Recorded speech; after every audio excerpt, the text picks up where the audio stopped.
Domingo, 7 de dezembro de 1941, às 7h50, hora local. Aviões japoneses atacaram as bases norte-americanas na ilha do Havaí, no Pacífico. A reação do presidente Franklin Roosevelt foi decisiva.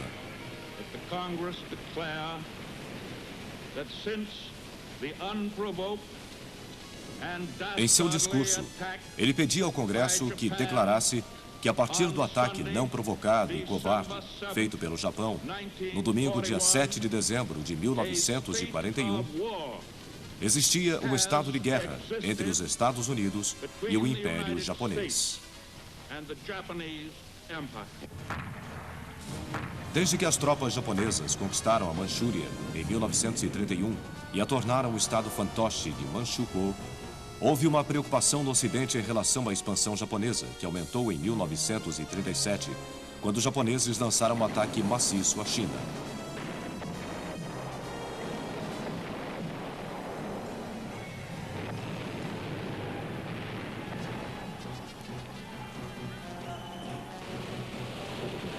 Mas as forças ocidentais não estavam preparadas para arriscar uma guerra contra o Japão. Isso aconteceu mesmo quando navios de guerra ocidentais, como a canhoneira americana Panay, foi bombardeada por aviões japoneses. O Japão pediu desculpas por esse ato, e assim o fizeram porque tinham uma grande fraqueza que o Ocidente ameaçava explorar. Era uma grave falta de recursos naturais. O Japão era extremamente dependente das importações de estanho, petróleo, borracha e outras matérias-primas essenciais. Assim, não ousava provocar muito o Ocidente. Enquanto a China lutava contra o Japão, recebia apoio moral do Ocidente. Seu líder, Chiang Kai-shek, também começou a receber empréstimos americanos que o permitiriam comprar armas e equipamentos modernos.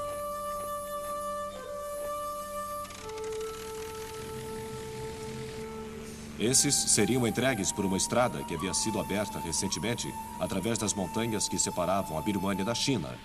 Ela se tornou conhecida como a Rota da Birmânia.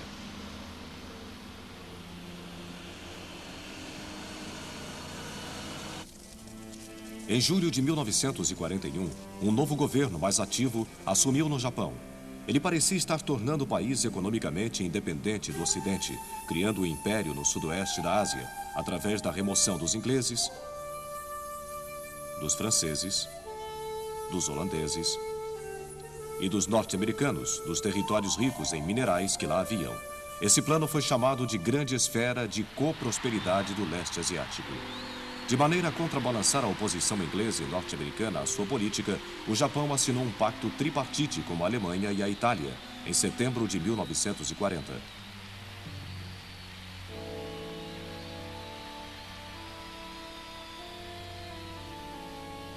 Depois, em abril de 1941, os japoneses empurraram para o norte a ameaça russa pela assinatura em Moscou de um pacto de não agressão de 5 anos. Os japoneses agora rumavam para o sul até a Indochina francesa, exigindo e ganhando bases militares no norte, do fraco governo de Vichy. O embate entre a França e a vizinha Tailândia, no início de 1941, permitiu que os japoneses agissem como mediadores, aumentando assim sua influência. Os japoneses agora estavam impotentes para resistir a outras exigências, e em julho de 1941, os japoneses ocuparam o resto da Indochina francesa. A reação das democracias ocidentais foi congelar todos os créditos, o que cortava 90% das importações japonesas em um só golpe. Isso forçou os japoneses a adotar uma atitude mais conciliatória, principalmente frente aos norte-americanos.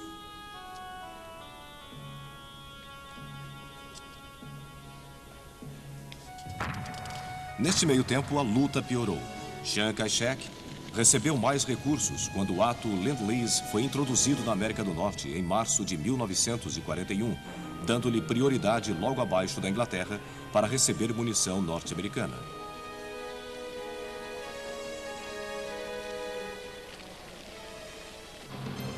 Um dos resultados subsequentes disso foi o envio de 100 caças P-40 para a China, com pilotos voluntários para pilotá-los.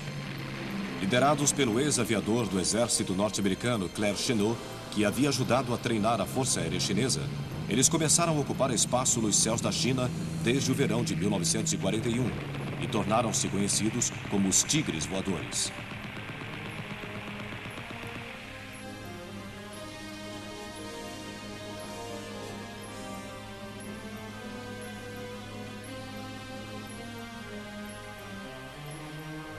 O primeiro-ministro japonês, o príncipe Fumimaro Konoye, esperava conseguir um entendimento com os Estados Unidos, mas a insistência norte-americana na total evacuação japonesa da China era um obstáculo que não podia ser ultrapassado. Consequentemente, em outubro de 1941, o príncipe Konoye renunciou e foi sucedido pelo general Hideki Tojo, uma velha águia. Ele estava determinado a tornar o Japão autossuficiente em matérias-primas. Ele estava preparado para sair da Indochina e partes da China, mas só se os Estados Unidos levantassem seu embargo comercial e ajudassem o Japão a conquistar as Índias Orientais holandesas, ricas em petróleo, carvão e borracha. Isso era inaceitável para os norte-americanos, que novamente exigiram que o Japão se retirasse totalmente da China. Agora Tojo decidira que a guerra provavelmente era a única resposta. Planos para ela já haviam sido feitos e o Japão estava decidido a tomar um caminho que já havia sido previsto no discurso do embaixador chinês nos Estados Unidos. Neste discurso, ele dizia que esperava que esta ameaça de bloqueio econômico total fosse suficiente para parar o Japão, antes que ele avançasse mais na direção de um harakiri nacional, ou suicídio nacional.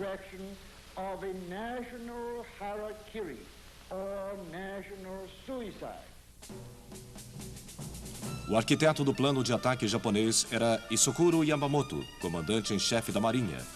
Ele reconhecia que a superioridade material da América seria o fator decisivo numa guerra avançada. Consequentemente, os japoneses precisavam atingir rapidamente seus objetivos. Yamamoto considerava que a frota norte-americana no Pacífico era o principal obstáculo. Ela precisava ser destruída localmente. A questão era como? A pista, ele acreditava, estava no ataque aéreo inglês levado por porta-aviões altamente bem-sucedido à frota italiana em Taranto, em 1940. Se a força de porta-aviões japonesa pudesse aproximar-se da base da frota do Pacífico em Pearl Harbor sem ser notada, poderia lançar um ataque similar. A marinha japonesa começou a treinar para isso. O ataque a Pearl Harbor deveria ser acompanhado por outros às ilhas americanas do Pacífico, de Wake e Guam, a colônia inglesa de Hong Kong, as Filipinas, a Malásia, as Índias Orientais Holandesas, as Ilhas Salomão e a Birmânia. Os norte-americanos acreditavam que as Filipinas seriam o principal alvo japonês. Consequentemente, com a concordância do governo filipino, o antigo chefe de equipe do exército americano Douglas MacArthur, que recentemente havia sido conselheiro das Forças Armadas Filipinas, foi designado para comandar as defesas das Filipinas. Aviões norte-americanos também foram mandados para lá. Os ingleses também reforçaram sua pequena guarnição em Hong Kong.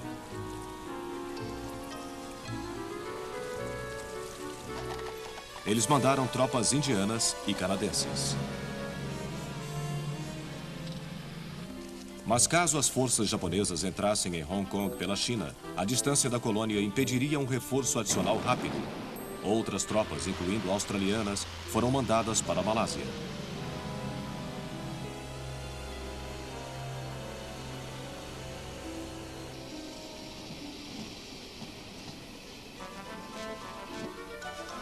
O reforço aéreo incluía esses caças Lindley's Brewster Buffalo. 2 navios capitânia ingleses foram mandados para Singapura, o Prince of Wales e o Repulse. Contudo, entre os norte-americanos e os ingleses, havia uma perigosa complacência, nascida de uma subestimação da capacidade militar japonesa. Eles consideravam que o armamento japonês era inferior e que seus pilotos, em particular, tinham pouca habilidade. Uma grande rede de espionagem era outra força japonesa. Um outro fator ignorado pelo Ocidente era a cultura banzai, de que os soldados, marinheiros e aviadores japoneses estavam imbuídos.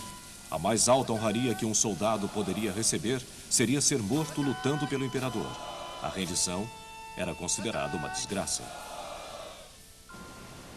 Em 26 de novembro de 1941, a esquadra japonesa, incluindo 6 porta-aviões, partiu para Pearl Harbor.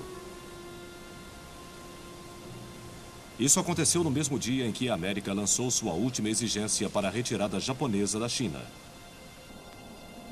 A esquadra viajava sob total silêncio no rádio, o que significava que os norte-americanos, mesmo sabendo que eles estavam no mar, não faziam ideia do seu destino.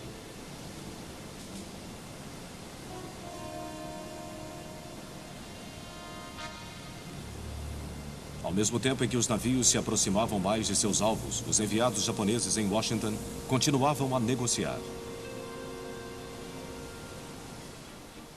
A frota norte-americana no Pacífico passou a primeira semana de dezembro de 1941 em manobras.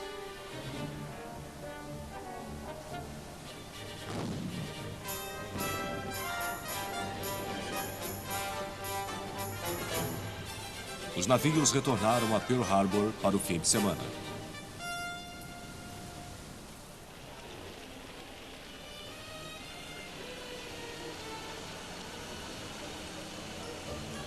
Mas os 2 porta-aviões da esquadra, Lexington e Enterprise, estavam fora, a caminho de Wake e Midway.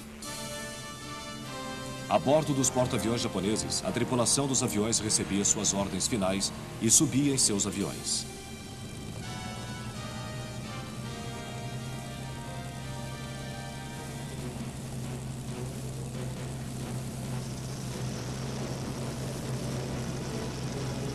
Às 6h15 da manhã daquele domingo, 7 de dezembro, eles começaram a decolar para seus alvos que ficavam a quase 360 quilômetros para o sul.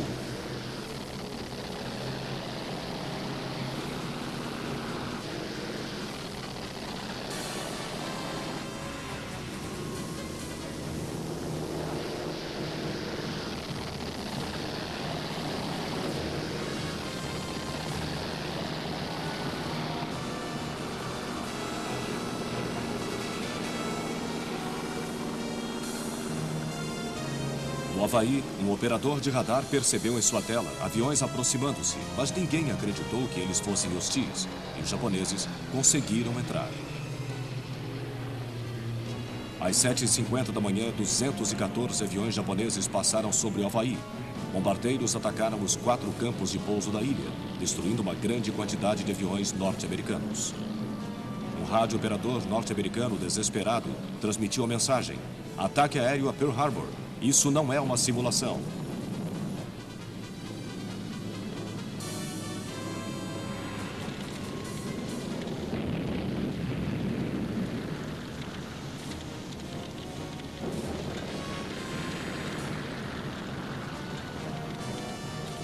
O ataque foi uma total surpresa e nenhum avião norte-americano decolou.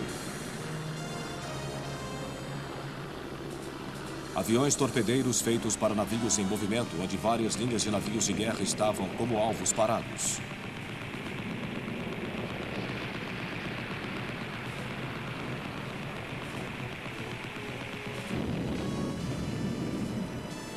Uma hora depois, uma segunda onda de aviões japoneses entrou no ataque.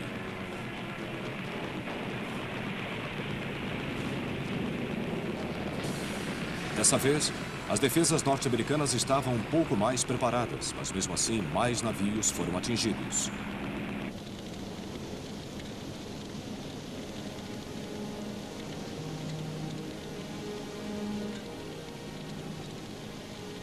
Às 10 horas, tudo estava terminado. O coração da frota do Pacífico havia sido ferido. Mais de 2.000 norte-americanos foram mortos e muitos outros feridos.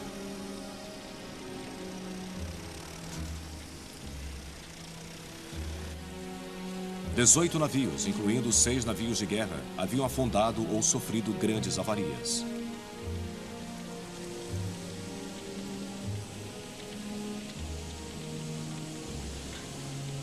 ...350 aviões norte-americanos haviam sido destruídos ou danificados, enquanto que os japoneses haviam perdido apenas 29 aviões e 5 submarinos pequenos.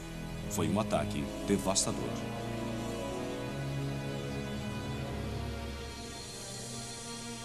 Nos outros lugares, os aviões japoneses bombardearam Wake, Guam e as Filipinas, enquanto destroyers bombardearam a ilha de Midway.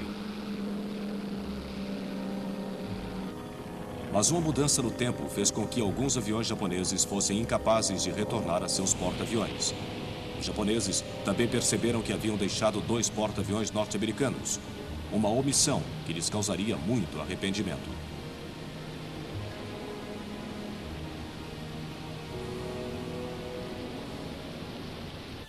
No dia seguinte, o presidente Roosevelt foi ao Congresso para pedir uma declaração de guerra imediata ao Japão. O próprio Roosevelt ouvira as notícias de Pearl Harbor enquanto almoçava, porque Washington tinha uma diferença de 5 horas para o Havaí. Como resultado da decodificação de uma longa mensagem mandada por Tóquio para seu embaixador em Washington durante a noite, Roosevelt já estava avisado de que um ataque japonês era iminente.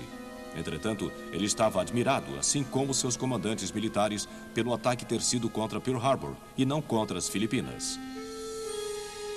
Assim, após mais de 15 meses de agonia, os Estados Unidos encontravam-se envolvidos pela guerra, mas pelo menos estavam mais bem organizados para isso do que haviam estado em 1917. A declaração de guerra de Roosevelt imediatamente fez com que o povo norte-americano esquecesse suas diferenças sobre entrar ou não em guerra. Agora, eles estavam unidos. Na costa oeste da América, medidas foram tomadas para conter uma invasão japonesa. Outra providência imediata foi prender todos os nipo-americanos, 100 mil no total. No Pacífico, Guam caiu a 10 de dezembro, depois que os japoneses pousaram em Gilbert no dia anterior. A guarnição norte-americana na ilha de Wake repeliu a tentativa inicial de pouso dos japoneses, mas finalmente foram forçados a render-se em 23 de dezembro.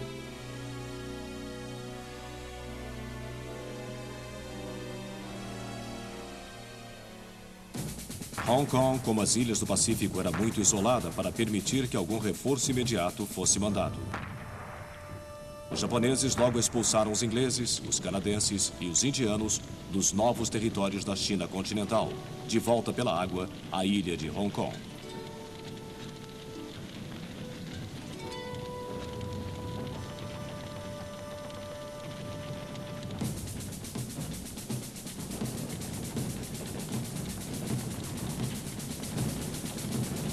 A guarnição foi forçada a se render no dia de Natal de 1941.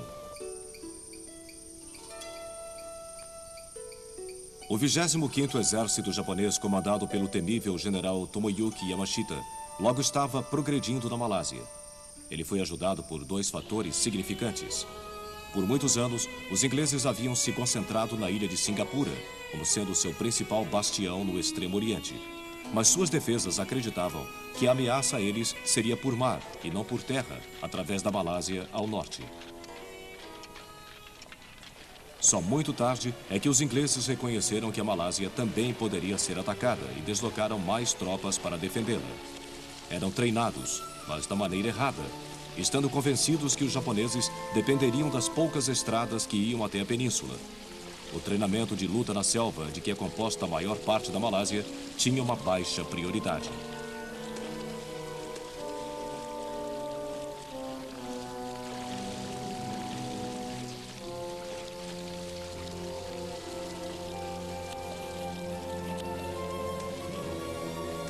Yamashita invadiu a Malásia pela Tailândia e pela costa nordeste.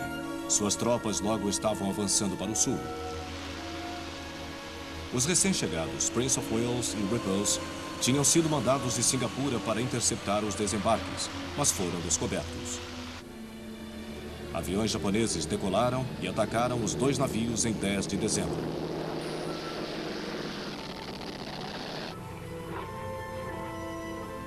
Os 2 foram atingidos e afundados. Isso foi um golpe do qual os defensores da Malásia e de Singapura nunca se recuperaram.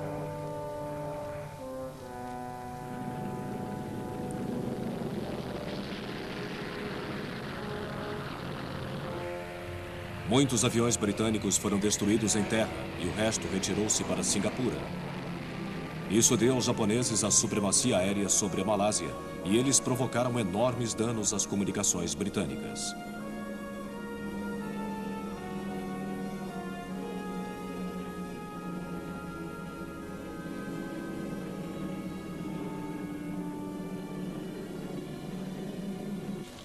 Aviões japoneses também atacaram Singapura.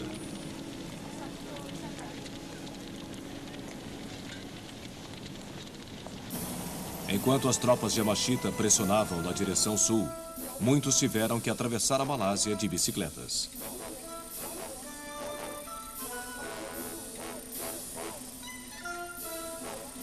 Caso eles fizessem alguma resistência, os japoneses poderiam entrar pela selva e atacar as posições britânicas pelos flancos.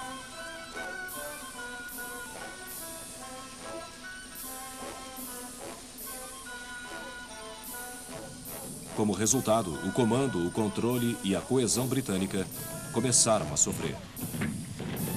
As tropas britânicas fizeram o que puderam, mas constantemente estavam em perigo de perder o contato e tiveram que recuar apressadamente.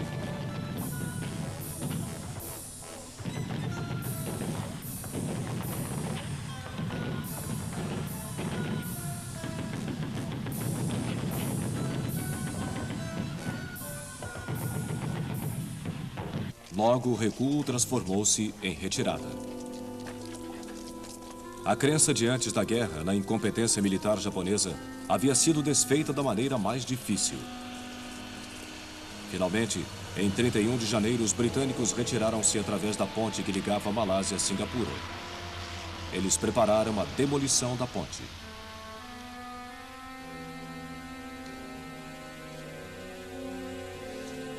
Assim que o último soldado cruzou a ponte para Singapura, ela foi destruída. Enquanto isso, o general britânico Archibald Wavell havia sido nomeado comandante aliado para a região, o primeiro de muitos níveis de controle e comando aliados. Ele havia visitado Singapura e avisado o governo britânico que Singapura não se manteria por muito tempo.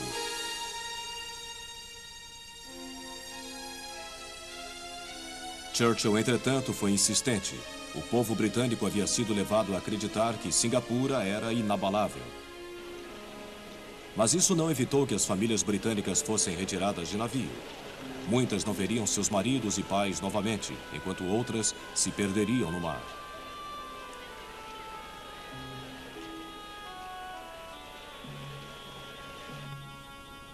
Os ataques japoneses aumentaram. Em 8 de fevereiro de 1942, eles cruzaram a passagem e chegaram a Singapura.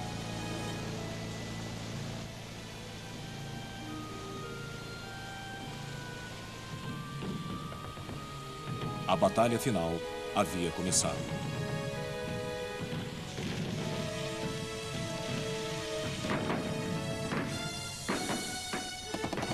Os defensores, desmoralizados, mesmo tendo recebido mais reforços da Grã-Bretanha, pouco puderam fazer para parar os japoneses vitoriosos.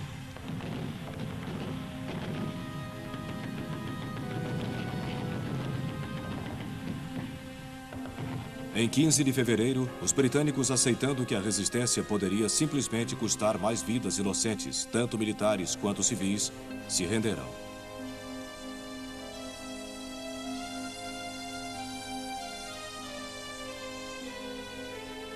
Este foi um momento de triunfo para Yamashita, mas para seu oponente, o general Percival, foi uma amarga humilhação, assim como para todo o povo britânico.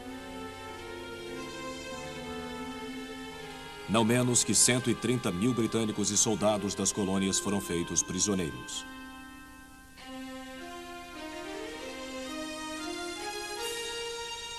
O foco agora mudara para as Índias Orientais holandesas. Aqui, os holandeses tinham forças razoavelmente bem equipadas, mas não tinham experiência em combate.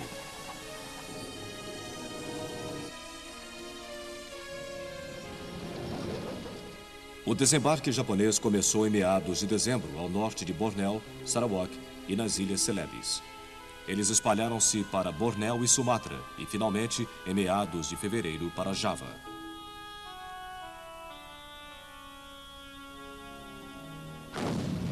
Essa blitzkrieg japonesa foi como havia sido para os britânicos demais para os holandeses.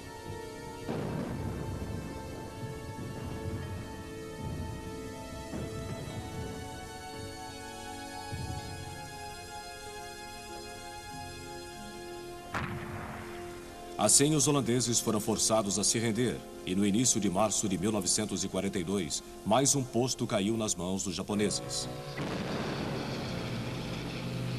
Além de atacar as possessões britânicas e holandesas no Sudeste Asiático, os japoneses também fizeram das Filipinas um de seus alvos iniciais. Os primeiros desembarques japoneses aconteceram em 10 de dezembro de 1941.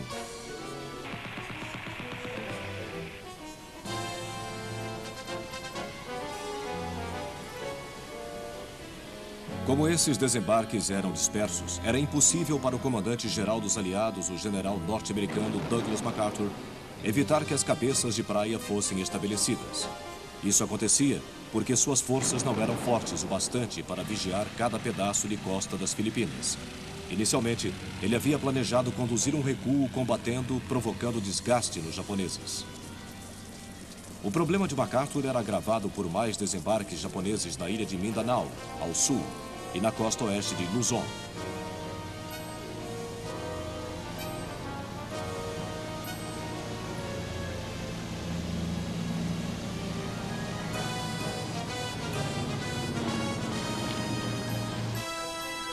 Em 24 de dezembro, os japoneses fizeram outro desembarque em Luzon, dessa vez na costa leste. Isso criava uma múltipla ameaça à capital Manila. MacArthur temia que a defesa da cidade pudesse custar muitas vidas civis.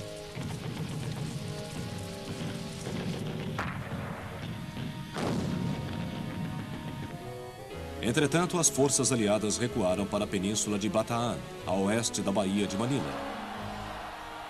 Os japoneses entraram em Manila, que havia sido declarada uma cidade aberta, em 2 de janeiro de 1942.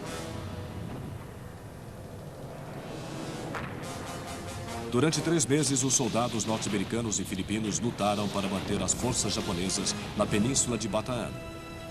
Os dois lados ficaram com pouca comida e eram dizimados pelas doenças.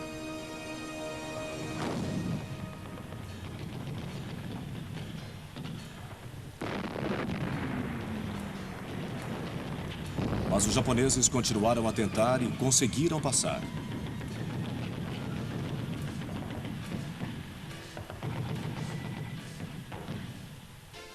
O presidente filipino Manuel Quezon, visto aqui visitando Roosevelt antes da guerra, queria acabar com o sofrimento de seu país. Mas Roosevelt estava inflexível na sua decisão de que a resistência deveria continuar. Apesar dele ter conseguido que Quezon escapasse para a Austrália, ele também mandou MacArthur para a Austrália para organizar um novo comando aliado no sudoeste do Pacífico. Em 24 de março de 42, 2 semanas depois de MacArthur ter partido para a Austrália, os japoneses, agora reforçados, lançaram um ataque, bombardeando as posições norte-americanas e filipinas. Em 4 de abril, tropas japonesas atacaram as defesas dos aliados em Bataan.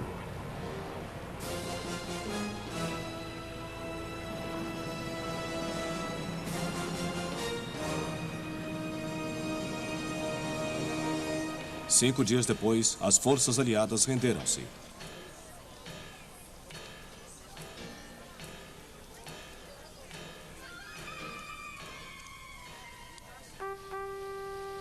Isso deixou apenas a ilha-fortaleza de Corregidor na entrada da Baía de Manila. As tropas japonesas atacaram este posto em 5 de maio.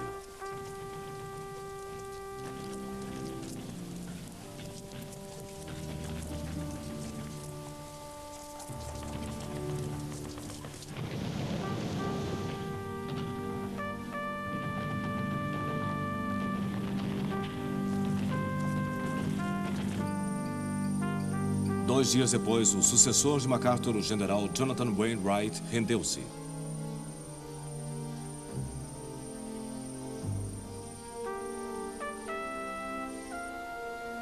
As tropas aliadas que caíram em mãos japonesas sofreram privações que nunca poderiam imaginar. Dos 12 mil norte-americanos capturados em Bataan, apenas 1/3 sobreviveu à guerra. Muitos pereceram na infame Marcha da Morte de Bataan, a qual tiveram ordem para iniciar imediatamente após a rendição em Bataan. Muitos prisioneiros da Grã-Bretanha e suas colônias foram usados como mão de obra escrava na construção da ferrovia Birmânia-Tailândia. Civis europeus que não conseguiram fugir também foram usados, inclusive mulheres e crianças. Eles também tiveram que enfrentar privações. Os nativos também sofreram. Outro território conquistado pelos japoneses foi a Birmânia. Ataques aéreos na capital Rangoon precederam a invasão.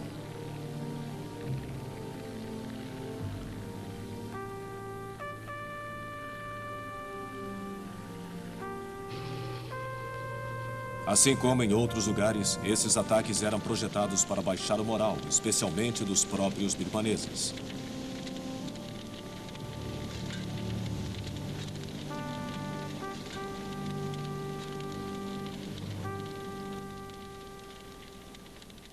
A ofensiva terrestre foi lançada em meados de fevereiro da Tailândia. As forças britânicas, indianas e birmanesas enfraquecidas logo bateram em retirada, sendo impossível evitar que os japoneses se infiltrassem através da selva.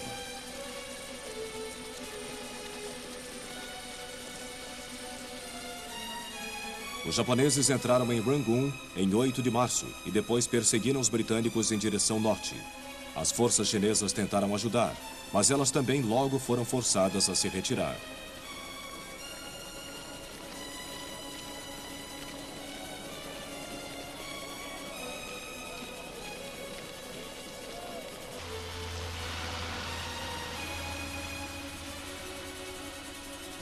Logo, os japoneses tinham empurrado os aliados de volta pelos grandes rios Irrawaddy e Chinwin e de volta para a província indiana de Assam, a nordeste.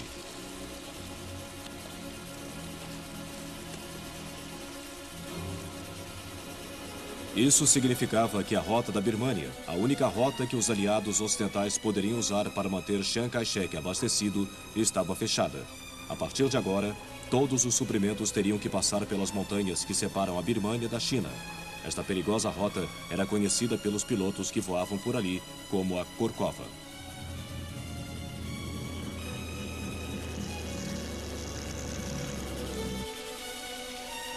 A espetacular conquista da Malásia e da Birmânia convenceram as tropas britânicas de que os japoneses eram muito superiores a elas na guerra na selva.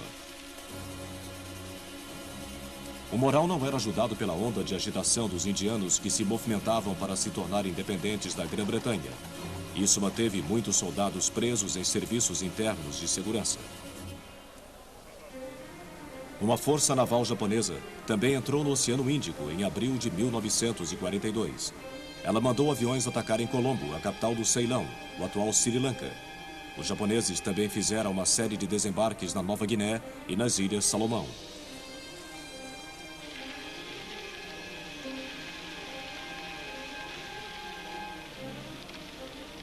Isso levou a guerra para mais perto da Austrália.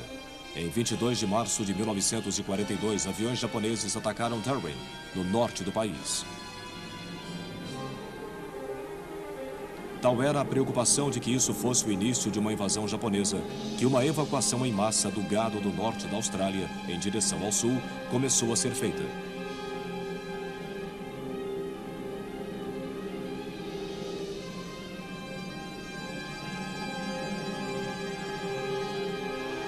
Parecia que nada poderia impedir os japoneses vitoriosos de alcançar seu objetivo de um grande império asiático e do Pacífico.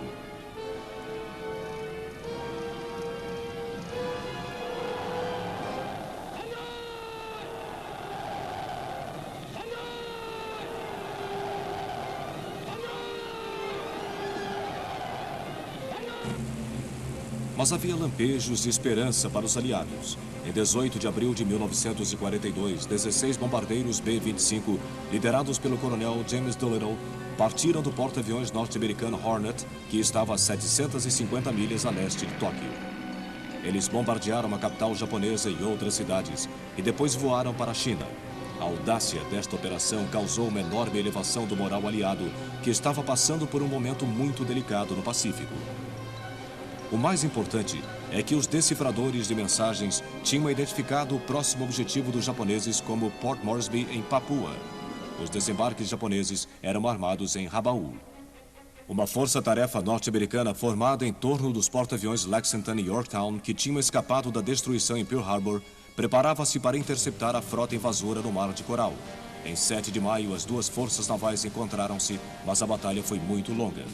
A aviação embarcada japonesa atacou primeiro. Eles danificaram seriamente um petroleiro. Os norte-americanos então localizaram e fizeram pequenos ataques contra os porta-aviões japoneses e a sua escolta.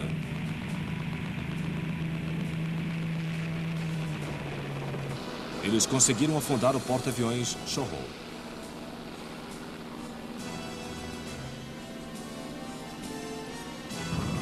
Os japoneses fracassaram na localização dos porta-aviões norte-americanos e decidiram adiar a operação de desembarque por 2 dias. Entretanto, nem toda a Força Aérea norte-americana voltou intacta. Na manhã seguinte, havia ataques aos porta-aviões dos dois lados. O japonês Shokaku estava fora de combate, mas os norte-americanos também perderam Lexington num bombardeio de torpedos e retiraram-se. Todavia, a Batalha do Mar de Coral tinha frustrado os planos dos japoneses pela primeira vez. Mas eles tinham feito um outro plano para desembarques nas Ilhas Aleutas e para um ataque na ilha Midway, que eles chamavam de Sentinela de Pearl Harbor. Mais uma vez, o Serviço de Inteligência norte-americano tomou conhecimento do plano. O almirante Chester Nimitz, comandante da zona do Oceano Pacífico, formou seus 3 porta-aviões, incluindo o veterano do Mar de Coral, o Yorktown, para proteger Midway. Em 4 de julho de 1942, as frotas inimigas encontraram-se. A batalha começou com um ataque aéreo japonês contra a própria Midway. O objetivo era destruir a Força Aérea norte-americana na ilha.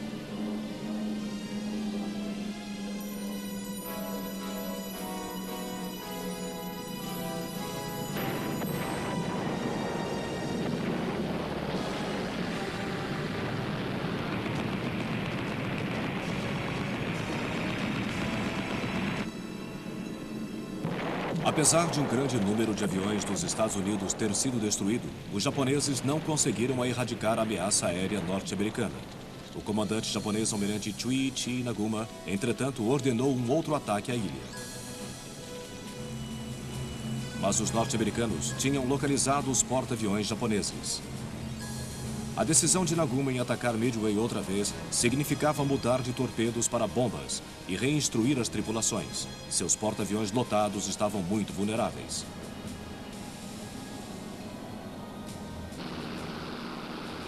Foi nesse momento que os norte-americanos atacaram.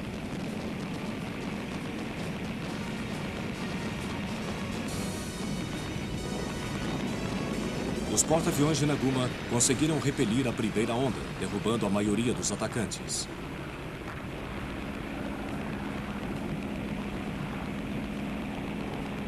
Os japoneses agora recomeçavam seus preparativos para o segundo ataque contra Midway.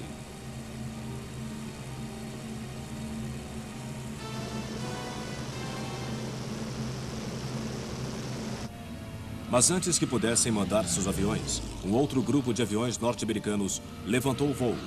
O resultado foi devastador. Em 5 minutos, 3 dos 4 porta-aviões japoneses estavam destruídos.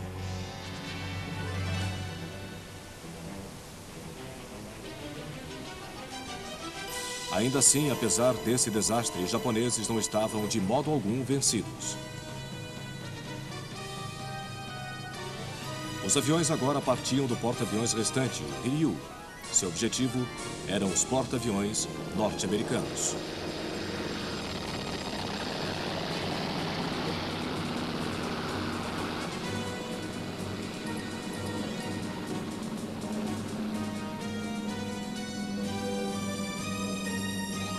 Foi Yorktown que enfrentou o maior peso do ataque.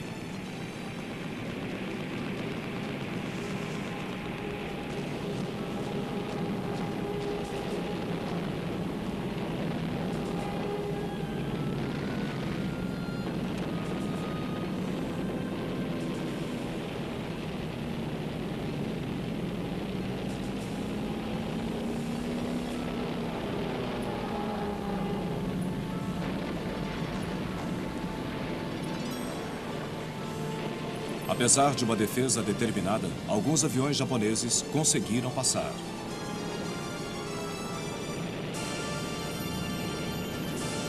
O Yorktown foi atingido por 3 bombas que destruíram 2 de suas caldeiras. Isso foi seguido por 2 choques de torpedo. O efeito cumulativo incapacitou o porta-aviões.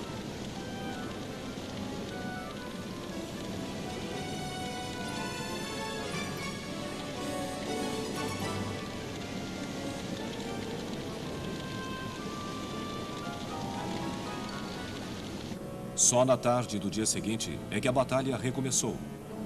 Aviões norte-americanos atacaram Hiryu, que ficou tão danificado que teve que ser afundado. A Batalha de Midway mostrou ser o início da reviravolta da Guerra do Pacífico, e os desembarques bem-sucedidos nas Ilhas Aleutas fizeram pouca diferença. Houve algum consolo para os japoneses quando, na tarde de 7 de junho, um de seus submarinos, que havia estado patrulhando a costa de Midway, atingiu Yorktown, já danificado com 2 torpedos.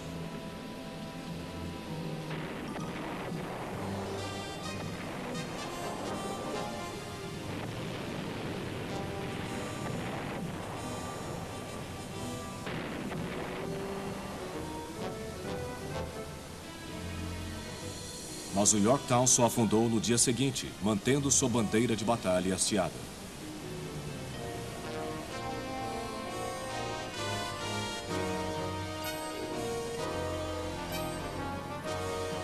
Entretanto, os japoneses ainda estavam determinados a tomar Port Moresby. Nesse momento, eles decidiram desembarcar na costa norte de Papua, Nova Guiné, e depois atacar por terra, através das montanhas Owen Stanley, ao longo da trilha Kokoda. Uma pequena força australiana tinha sido mandada para proteger a costa norte e inicialmente conseguiu segurar os japoneses, quando eles desembarcaram em agosto de 1942.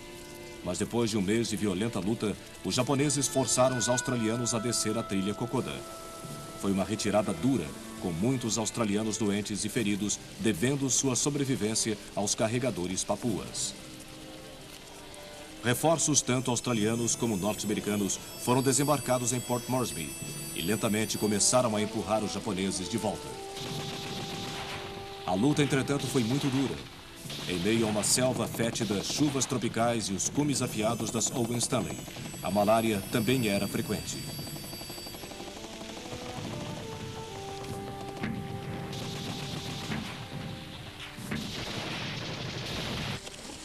A última resistência japonesa em Papua Nova Guiné foi erradicada em janeiro de 1943. Mas em outros lugares, os aliados também estavam mostrando agressividade. Em maio de 1942, tropas britânicas desembarcaram no Vichy francês de Madagascar, no Oceano Índico, temendo que os japoneses pudessem usá-lo como base para submarinos.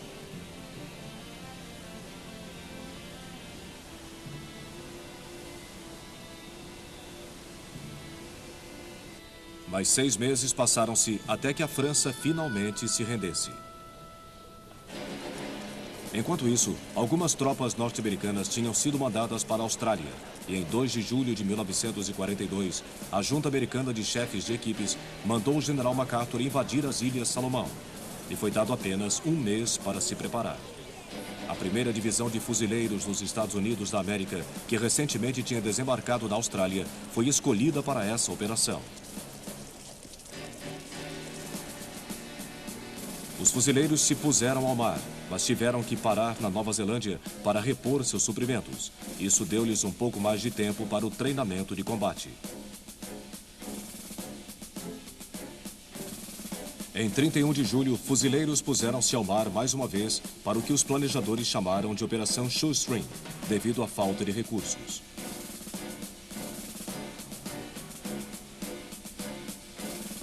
O apoio naval teve que vir do Havaí e foi baseado em 3 porta-aviões, o único apoio aéreo disponível. Este encontrou-se com uma força de desembarque em Fiji e a força conjunta então navegou para as Salomão.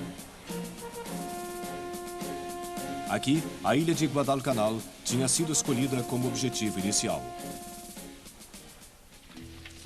Os japoneses tinham construído um campo de pouso na ilha, e este teria que ser o alvo inicial norte-americano para que a força de desembarque pudesse imediatamente ter uma base terrestre para o apoio aéreo. Às 6h15 da manhã do dia 7 de agosto de 1942, 3 cruzadores e 4 destroyers abriram fogo na costa de Guadalcanal. 30 minutos depois foi dada a ordem de lançar força de desembarque.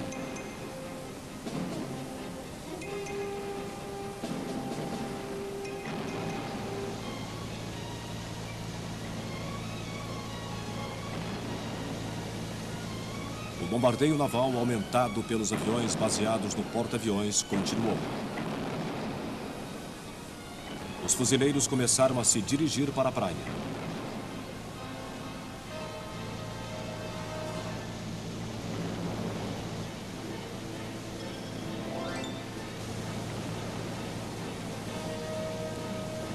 A intensidade do bombardeio cresceu e a primeira leva desembarcou.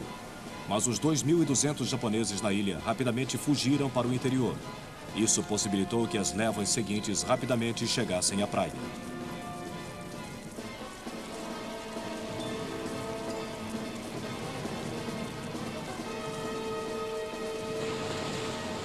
E ao final do dia, 11.000 fuzileiros norte-americanos estavam em terra em Guadalcanal. Eles começaram a avançar em direção ao campo de pouso ainda incompleto. Este foi conquistado no dia seguinte, mas ainda seria necessário muito trabalho antes que os aviões pudessem aterrissar.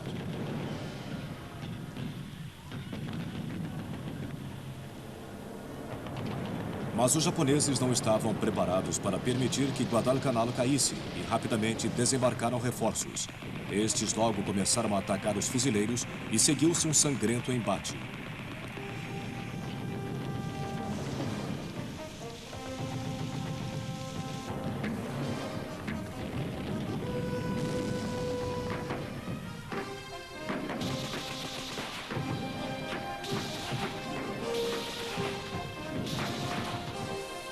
Mais forças japonesas desembarcavam na costa norte de Guadalcanal e movimentavam-se através da selva para a linha de frente.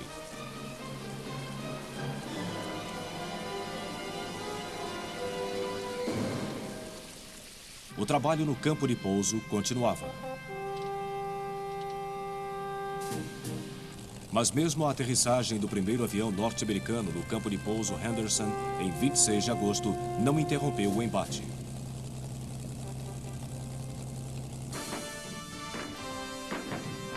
Na verdade, os japoneses intensificaram os esforços para retomar o campo.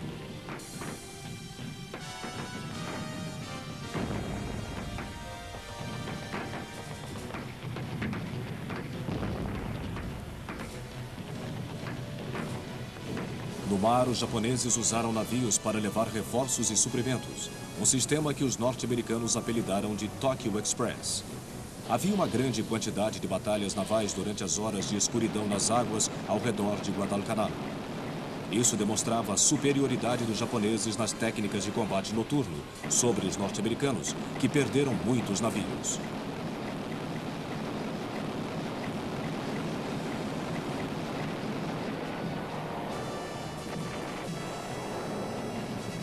Também aconteceram numerosos ataques aéreos japoneses sobre os navios da Força-Tarefa de Guadalcanal.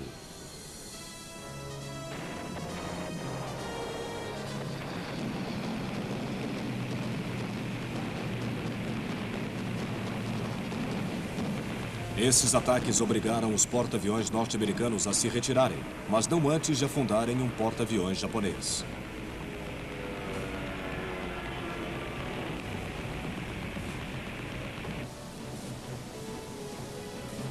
Os japoneses continuavam o desembarque noturno de seus homens na ilha.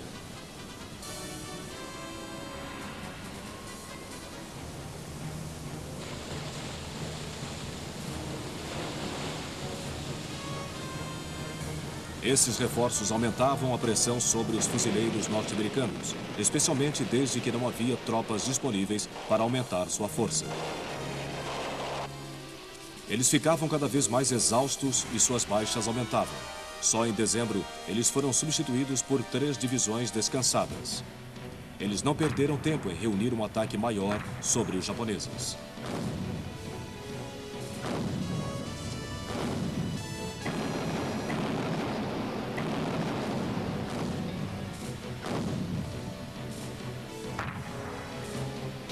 A resistência persistia, mas a pressão contínua desgastava os japoneses e os obrigou a retirarem-se.